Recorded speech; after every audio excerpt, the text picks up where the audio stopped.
हम जिस मुल्क में रह रहे हैं, आइडिया ऑफ इंडिया, इस मुल्क में शुरुआत से सत्य, अहिंसा, करुणा, प्रेम और मोहब्बत का पाठ पढ़ाने वाले सबसे पहले अगर रोशनी मुझे कोई दिखती है तो वो तथागत बुद्ध की दिखती है, और वहां से ये पूरी लड़ाई शुरू होती है। उन्होंने सबसे पहले शुरुआत में ये बात कही कि इंसान इंसान बराबर होने चाहिए। और उन्होंने एक और बहुत महत्वपूर्ण बात कही जो मुझे बहुत प्रिय लगती है। मेरी कोशिश होगी कि मैं अपने इतिहास को याद करते हुए अपने वर्तमान चुनौतियों से भी आपको जोड़ने की कोशिश करूं, क्योंकि आज अगर हम चुनौती नहीं समझ पाए और इस मुल्क में अपने बहुजन समाज के सामने जो चुनौतियां उसको समझकर लोगों को समझा नहीं पाए, तो फिर हम ये बात जरूर कर लेंगे कि हमारे पुरखे लायक थे तो हमें यहां तक पहुंचा गए, और हमारी आने वाली पीढ़ी कहेगी कि हम जो पुरखों से हासिल था उसे बचा भी नहीं सके। इसलिए अपने पुरखों को याद करते हुए आज की चुनौतियों से भी लड़ना और उसे समझना जरूरी है। मेरा विषय आज के इस बातचीत में लिखा गया है, फूले शाहू अंबेडकर आणि आजचा ओबीसी समाज, मंडल कमीशन व ओबीसी जनगणना। मैं अपने विषय पर आने के पहले एक बात कह रहा हूं, मैं क्यों तथागत बुद्ध को याद करता हूं? क्योंकि तथागत बुद्ध ने एक बात बहुत महत्वपूर्ण कही थी, और याद करिए, आज से लगभग 2500 साल पहले उन्होंने कहा कि जब ये सारे इंसान बराबर, तो इन इंसानों के ऊपर कोई ईश्वर नहीं है, कोई आत्मा नहीं है, सब यहीं के हैं।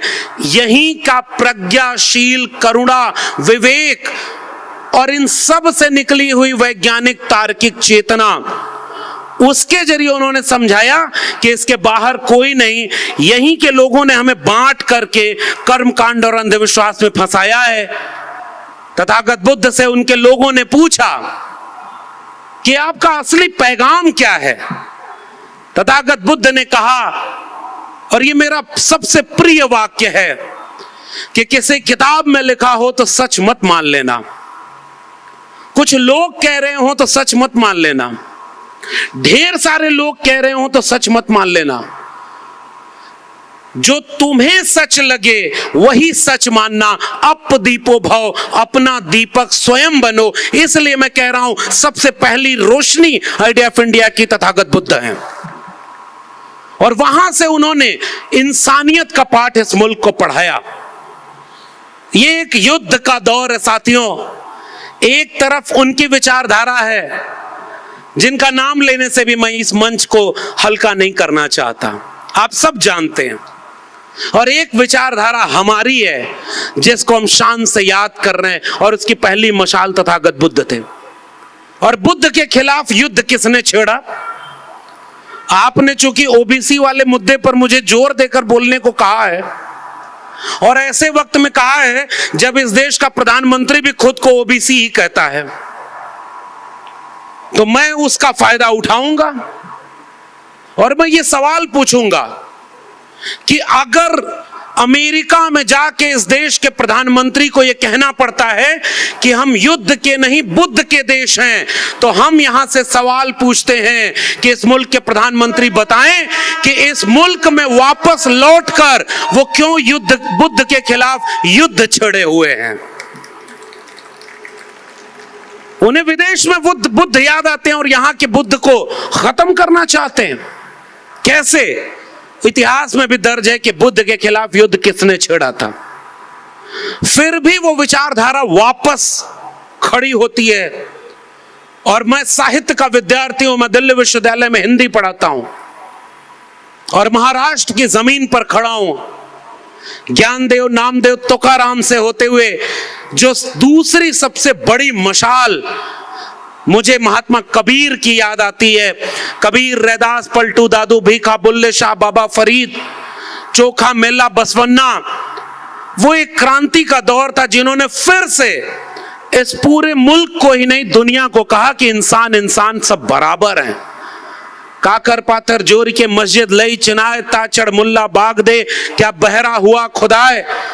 तो दूसरी तरफ कहा कि पाथर पूजे हर मिलें तो मैं पूजूं पहाड़, ताते ये चाकी भली पीस खाए संसार। अरे इन दोन राह न पाई, हिंदुन की हिंदुआई देखी तुर्कन की तुर्काई। अरे इन दोन राह न पाई। आप इस अपने इतिहास को जानिए।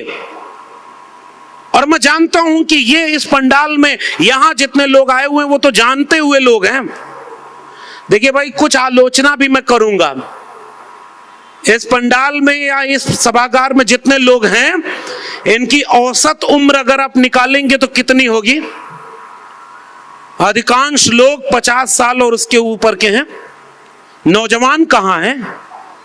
और अगर नौजवान इस बहुजन समता पर्व में नहीं है तो खबरदार और चौकन्ने रहिए। कहीं कोई ऐसे लोग, ऐसी ताकतें आपके घर के बच्चों को किसी धार्मिक जुलूस में शामिल करके किसी मंदिर मस्जिद के झगड़े में तो इस्तेमाल नहीं कर रही है। और अगर हम उन्हें यहां नौजवानों को नहीं शामिल कर पाए तो अगली पीढ़ी को हम बताएंगे कैसे कि आपका इतिहास क्या है। और उस इतिहास में कबीर साहब ने एक सवाल पूछा था, माला तो कर में फिरे, जीव फिरे मुख माई, और मनवा तो 34 फिरे, यह तो सुमरन नाई। मन ना रंगाए रंगाए जोगी कपड़ा। मेरा पुश्तैनी गांव उत्तर प्रदेश में है, और उत्तर प्रदेश में जानते हैं ना इस समय राम राज्य आया हुआ है। आपके यहां महाराष्ट्र में तो सामाजिक और सांस्कृतिक आंदोलन बहुत मजबूत है। मैं दूसरी बार चंद्रपुर आया हूं। पिछली बार ओबीसी महिलाओं के साहित्यिक सम्मेलन में आया था, और इस बार बहुजन समता पर्व में। तो आपके बीच में जब मैं आता हूं तो लगता है कि इस मुल्क में सामाजिक सांस्कृतिक आंदोलनों का बहुत अच्छा वक्त चल रहा है। और कल है बाबा साहब की जयंती। एक बात बहुत महत्वपूर्ण मैं कहना चाहता हूं इस चंद्रपुर की जगह से, कि जश्न और जयंती में कल लाखों लोग इस मुल्क की सड़कों पर होंगे। इस मुल्क की सड़कों पर रैलियां निकाली जाएंगी, शोभा यात्रा निकाली जाएगी, और लाखों लाख लोग जो डॉक्टर अंबेडकर को अपना नायक मानते हैं वो इस मुल्क की सड़कों पर होंगे। लेकिन मैं एक बात कहता हूं कि उनमें से सारी पुलिस हटाकर देख लेना, एक पत्थर और एक उत्तेजक नारा भी पूरे देश में कहीं नहीं लगेगा, क्योंकि अंबेडकर को मानने वाले लोग कभी हिंसा नहीं करते, वो मोहब्बत का पाठ पढ़ाने निकलेंगे। और इसी मुल्क में आप जाकर पूरे देश में देखिए, और मेरे उत्तर प्रदेश बिहार में धर्म के नाम पर जो रैली निकाली जा रही है उसमें रोज दंगा हो रहा है। ये कैसा धर्म का देश आप बनाना चाह रहे हैं? और तब मैं वापस अपने इतिहास को याद कर रहा हूं, और इस पंडाल से इस बात को बाहर ले जाने की और उन नौजवानों को बताने की जरूरत है कि बुद्ध के बाद मैंने कबीर का अगर जिक्र किया तो वो इसलिए किया कि कबीर साहब ने इस विरासत को समझा था कि ये धर्म के नाम पर लड़ाने वाले लोग आपके बच्चों से आपका हक छीन रहे हैं। वो चोर चोरी करने जब आता है तो कहता है ना, कौवा कान लेके भाग गया, तो आपकी अविवेकी भीड़ तुरंत कौवे के पीछे चली जाती है। हमने अगर विवेक और चेतना संपन्न नहीं किया, और जिन पुरखों को हम याद करते हैं उन्होंने हमें प्रज्ञाशील करुणा और बुद्धि विवेक दिया कि कोई अगर झूठ से दूसरी तरफ दिखाए तो सच से अपने सच और हक की तरफ देखना। उन शख्सों का नाम है फूले, अंबेडकर और पेरियार। उन्होंने सच से हमें रूबरू कराया, और वो सच से रूबरू कराने का इतिहास कबीर साहब का भी है। और कबीर साहब ने कहा कि तुम कत बाभन हम कत सूद, और हम कत लोहू तुम कत दूध। एक बूंद ते सब उत्पन्ना, कौन बाभन कौन सूदा।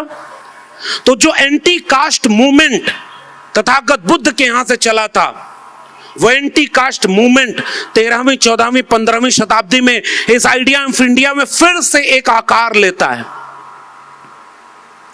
वो क्या कहते हैं वहां कि भाई पूजी विप्रशील गुणहीना। रामचरितमानस वाला विवाद आप लोग सुने कि नहीं?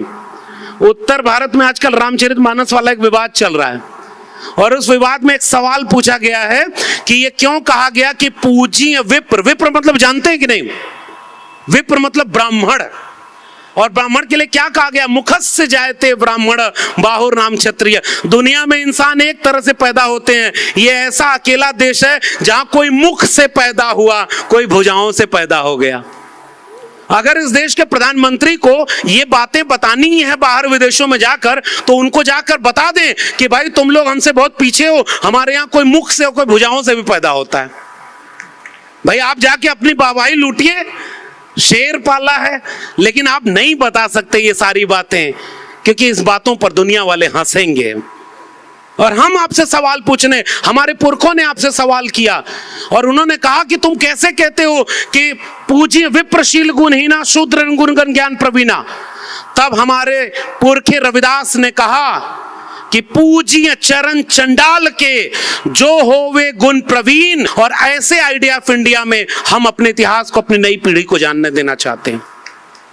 और उस इतिहास के खिलाफ फिर मूवमेंट खड़ा हुआ। और तीसरा दौर जब मैं देखता हूं तो वो दौर है महात्मा ज्योतिराव गोविंदराव फूले का।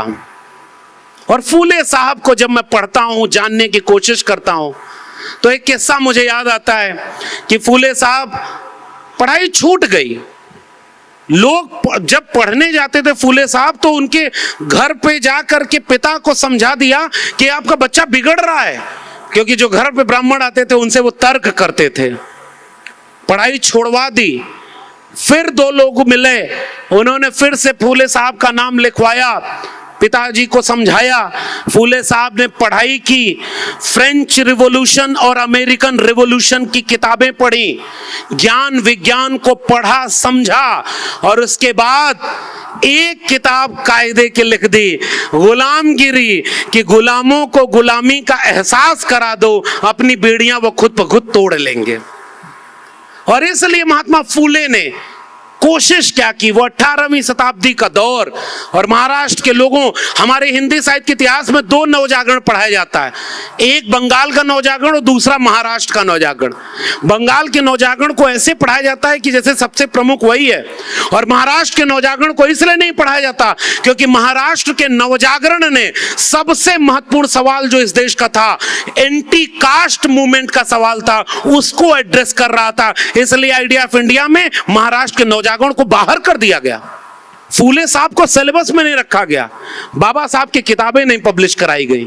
और ये आखिरी बात इस पूरे आइडिया ऑफ इंडिया की मेरी है कि जब फूले साहब ने शिवाजी पर लिखा शिवाजी का पवाड़ा, किसान के ऊपर लिखा किसान का कोड़ा, और उससे आगे बढ़कर के तृतीय रत्न से लेकर के तमाम किताबें लिखी और क्रांति का आगाज किया। दुनिया में सोने की चिड़िया कहकर के अपने पीठ थपथपाने वाले लोग, इस मुल्क को आज एक धर्म के रंग में रंगने वाले लोग, मेरी इस बात का जवाब दें कि फूले साहब और उनके साथ में पहले उन्होंने सावित्रीबाई फूले को तैयार किया, पढ़ाया लिखाया, और उन दोनों ने मिलकर जब पहला स्कूल खोला, तो उस स्कूल खोलने के खिलाफ कौन लोग खड़े थे? कौन थे जो सावित्रीबाई फूले पर पत्थर फेंक रहे थे? कौन थे जिनके कहने पर ज्योतिबा फूले और सावित्रीबाई फूले को घर से निकाल दिया गया? पिता को किसने भड़काया कि या तो तुम अपना स्कूल चुनो या अपना घर चुनो? महात्मा फूले ने अच्छा पुत्र होना नहीं चुना, उन्होंने अपने इस आइडिया ऑफ इंडिया को एक अच्छा शिल्पकार होना चुन दिया, घर छोड़ दिया और अपने स्कूल की लड़ाई को आगे बढ़ाया। वो है आइडिया ऑफ इंडिया का सबसे महत्वपूर्ण अध्याय। और अगर वो स्कूल न खुला होता, अगर वो पत्थर सावित्रीबाई फूले ने न सहा होता, तो आज हम जैसे लाखों लाख नौजवान इस मुल्क के निजाम के सामने खड़े होकर आंख में आंख मिलाकर ये नहीं कह रहे होते कि इस वक्त के निजाम और हुक्मरान बिरसा, फूले, अंबेडकर, पेरियार के सपनों का भारत नहीं बनने देना चाहते। हमारे पुरखे लायक थे, इसलिए हम यहां खड़े हैं।